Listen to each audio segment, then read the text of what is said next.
For over 100 years, stage fright and the effects of the presence of others has been a focus of scientific research.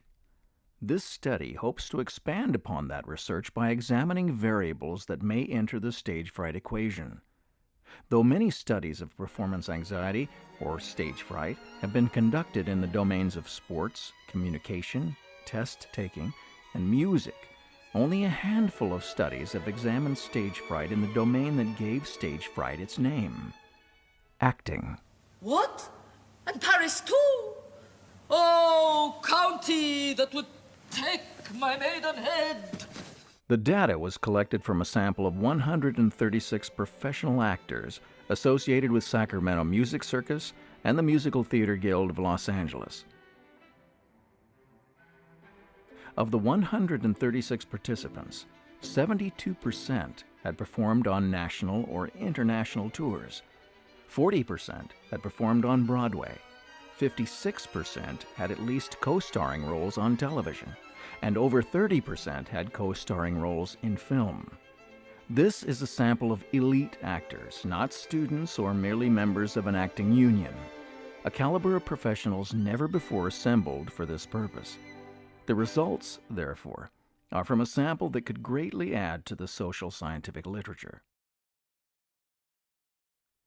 The hypotheses put forth in this study were: 1. Confidence has a negative correlation with reported stage fright. 2. Levels of confidence are highly correlated with interpretations of arousal as challenge or a threat. 3. Optimism has a negative correlation with stage fright. 4. Years as a member of a professional acting union have no significant relationship with stage fright. 5. Experience and success have no significant relationship with stage fright. 6. Neuroticism exceeds levels of extroversion in those respondents reporting stage fright. And 7. Age has no significant correlation to reported stage fright. A bivariate correlation was conducted to examine the relationships between the variables created by this study and stage fright. Several of the hypotheses can be answered from this chart alone, and for convenience, we'll take them out of order. Sadly, the agreeableness scale was far too, agreeable to be used in this study, being correlated with practically every variable. It was therefore summarily dismissed.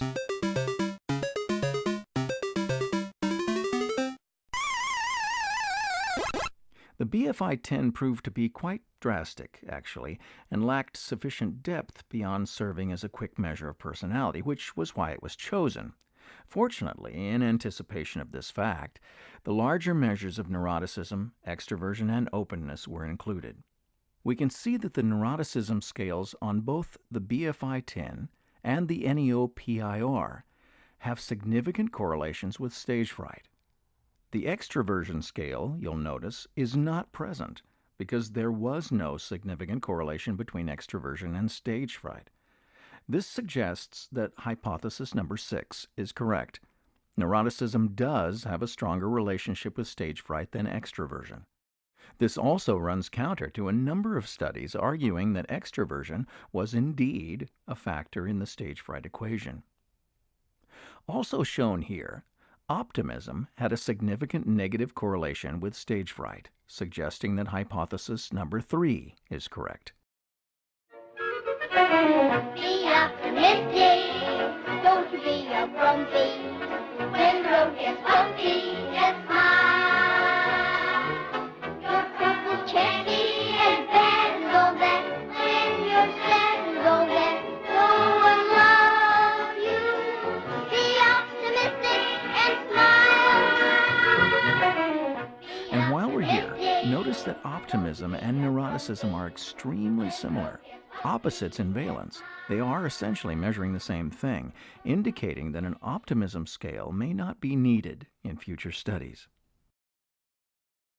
As with extroversion, it's important to notice what variables are not included in this chart.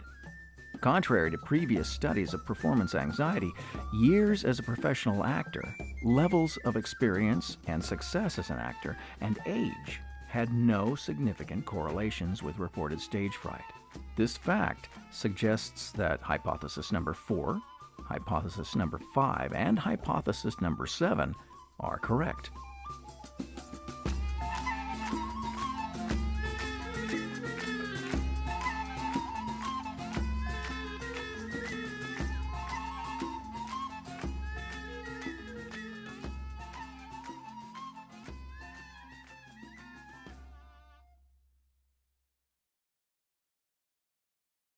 You're probably aware that Mrs. Crummles was the original blood drinker. No, I didn't know that, no. Oh, yes. I was obliged to give it up, however. Oh, I'm sorry. Why was that, Ma'am? Oh, the audiences, sir. They could not stand it. It was too... tremendous. To discover the relationship between confidence and stage fright, a confidence scale was created using the two variables most commonly associated with confidence: locus of control and self-efficacy. In this new scale, confidence and stage fright were highly negatively correlated, with confidence predicting 28.4% of reported stage fright. This suggests that hypothesis number 1 is correct. Confidence is highly correlated with performance anxiety in acting, just as it is in other performance domains. And 3 and up. In every performance domain, performance tasks take place in a variety of locations.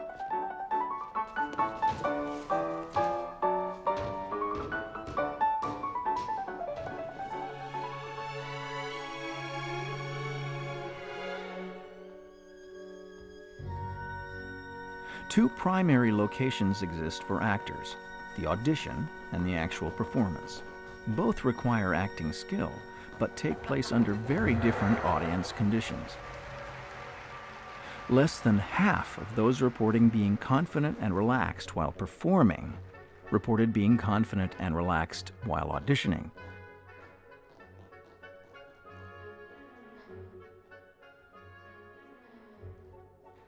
The difference between the two conditions is purely a difference of subjective interpretation. Yet this subjective interpretation seems capable of classifying a situation as being threatening or as being challenging, as fearful or as being merely exciting. In this study, the levels of stage fright for the audition were significantly higher than the performance condition. But more importantly, this was based simply on a subjective interpretation. So the audition is closer to the category of threat, and performance is closer to the category of challenge. What are you going to sing for us? I would like to sing A Wandering Minstrel I. If you must. A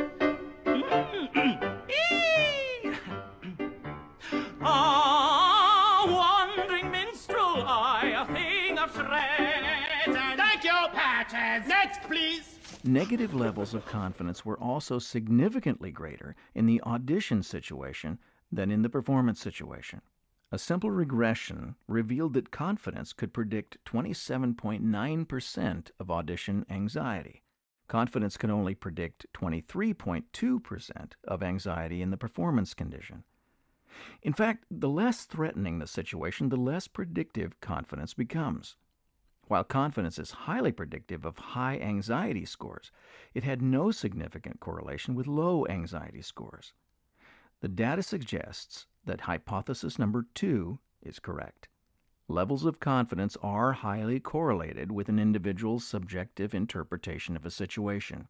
In fact, the data suggests that categories of threat and challenge may be distinguished solely by levels of confidence. I need a moment.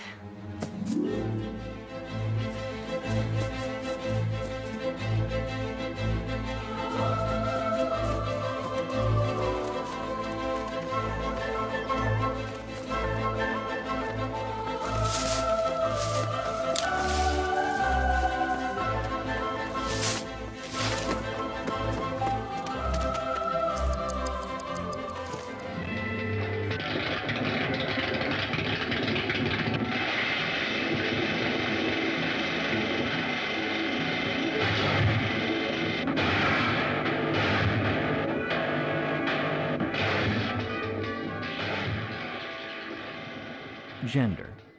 This study confirmed the findings of a number of other studies regarding the significantly higher anxiety levels reported by females under all conditions.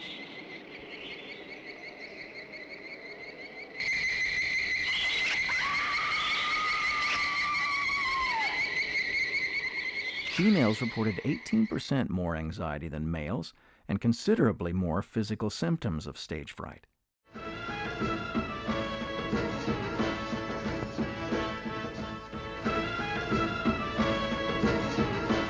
There were no significant differences between males and females in personality, except for the neuroticism scale of the BFI-10, which we've already discussed. There were also no significant differences between males and females in levels of confidence. There were differences, however, between males and females in experience and success, with males scoring higher than females.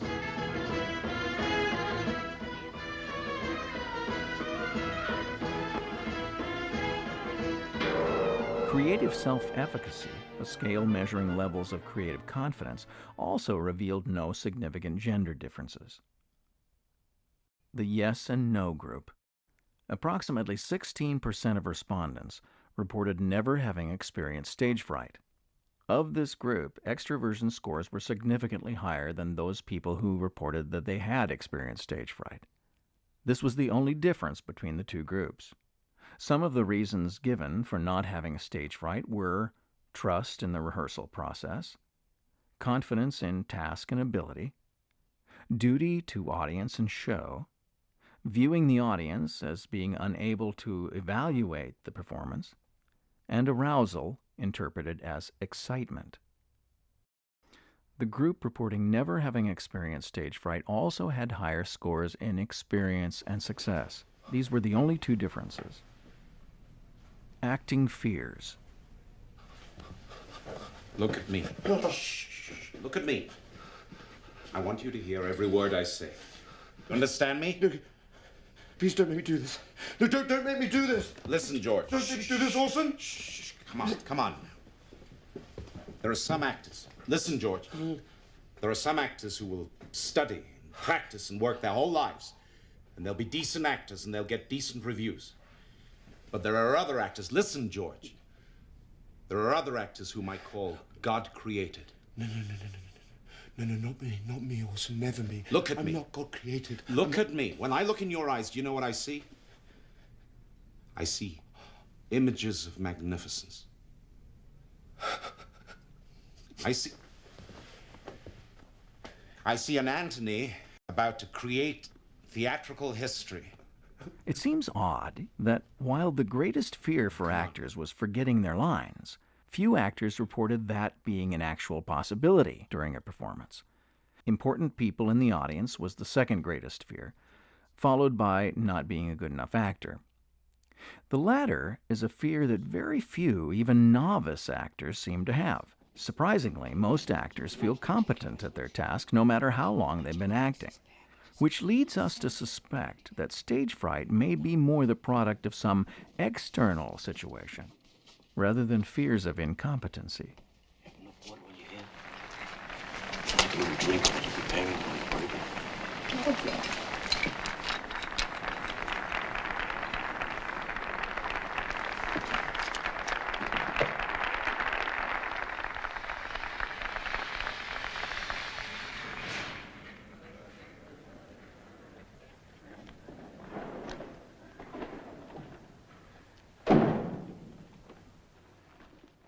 Expertise.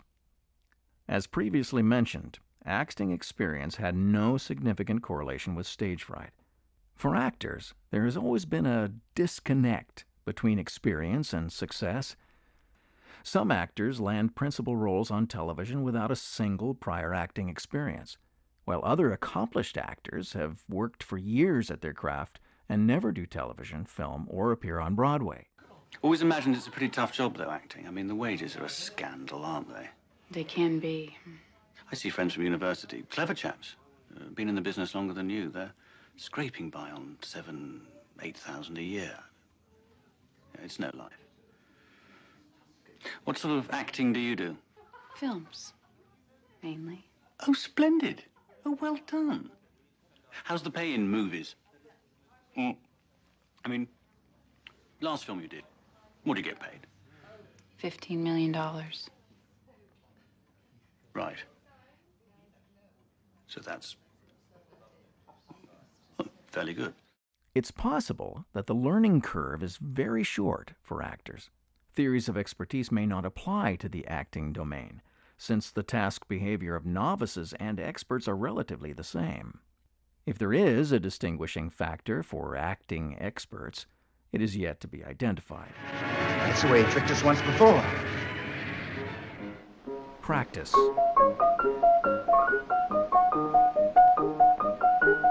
1 and 2 and 3 and 4 and 1 and 2 and 3 and 4 and 1 and 2 and 3 and 4 and 1 and 2 and 3 and 4 and... Two items were designed to compare levels of practice with levels of stage fright.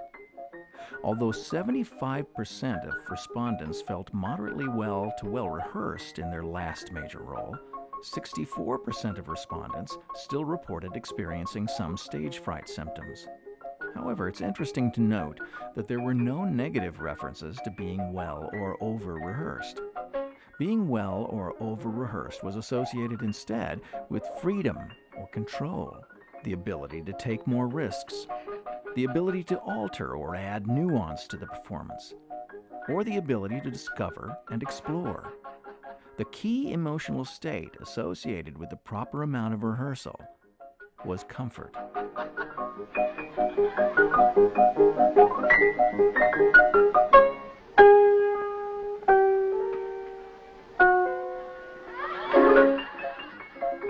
Memorization. The memorization process is quite unique for actors. This study confirms a theory regarding meaning-based memory put forth by Noyce and Noyce. Approximately 80% of the professional actors in this study either read the entire script or all the scenes in which their character appears before ever starting to memorize. You've arrived not a moment too soon. When do we start? Tonight. Good. I'd like to get in, get on with it, get it over with, and get out. Get it? Got it. Good. This suggests that actors look for the schema of their character, allowing a theory of mind to create both fictitious desires and emotion that provide cues to the character's next action, thereby providing memory cues for dialogue. What's your usual line of business? Theater actor. Tragedy, you know. Oh, yes. I also sell an article to take tartar off teeth. It does take it off, too, along with most of the enamel. How about you? Traits. Although there's a very convincing argument that genetic traits tell most of the stage fright story, that was not the conclusion indicated by this data. Neuroticism was the only trait that demonstrated a significant relationship with stage fright. You're not going to make any effort to change? This is the person you're going to be until the day you die? We are what we are.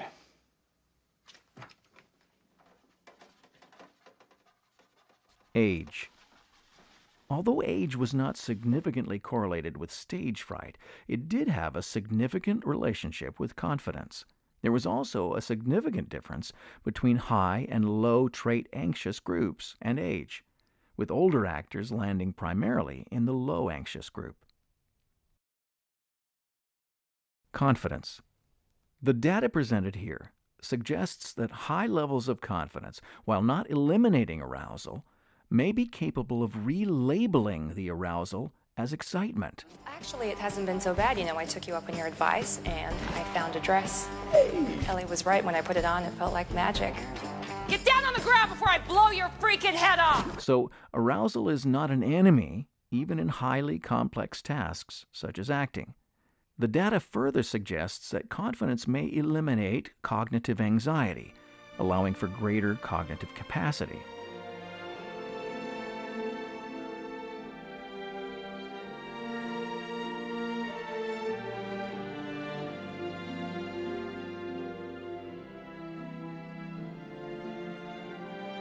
While 60% of respondents reported the absence of negative thoughts or worry under normal performance conditions, 82% reported the absence of negative thoughts during their most confident acting moments.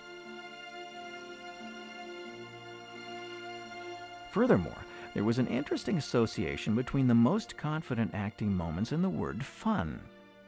Fun is not a word commonly bandied about during conditions of threat, yet fun may contain arousal. So the difference between normal performing conditions and supremely confident performing conditions may be the shift, not in arousal, but in the subjective interpretation of that arousal.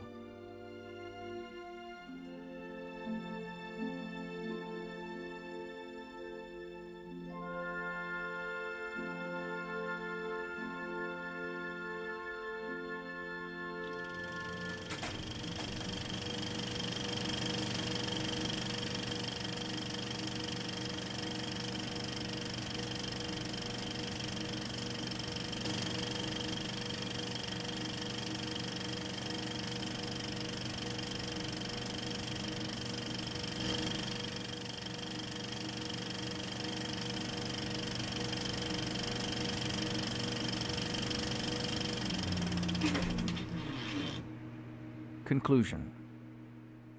In 1898, Norman Triplett believed that latent, unseen reservoirs of energy are released while in the presence of others. It's ironic that after over 100 years of research, we find ourselves returning to unseen forces such as confidence, a metacognitive variable, to explain changes in human performance that cannot be explained any other way. It's my hope that future research will find new ways to incorporate metacognitive variables with in vivo research methods and shed more light on the role of confidence in human performance.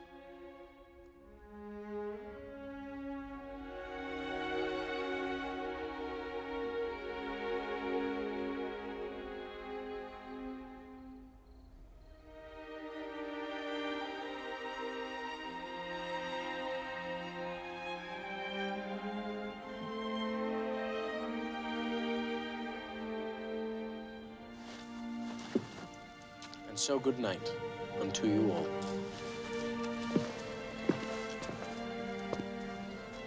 Give me your hands, if we be friends, and Robin shall restore amends.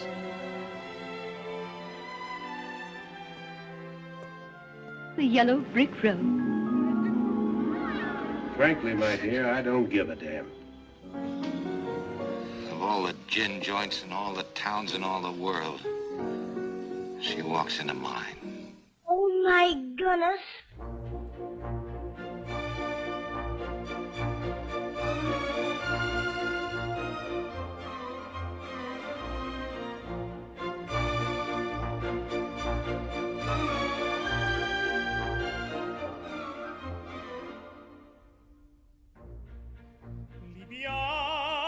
Libiamo nei lieti calici che la bellezza infiora e la fuggevol ora si ebria voluta. Libiam nei dolci fremiti che suscita l'amore, poiché quell'occhio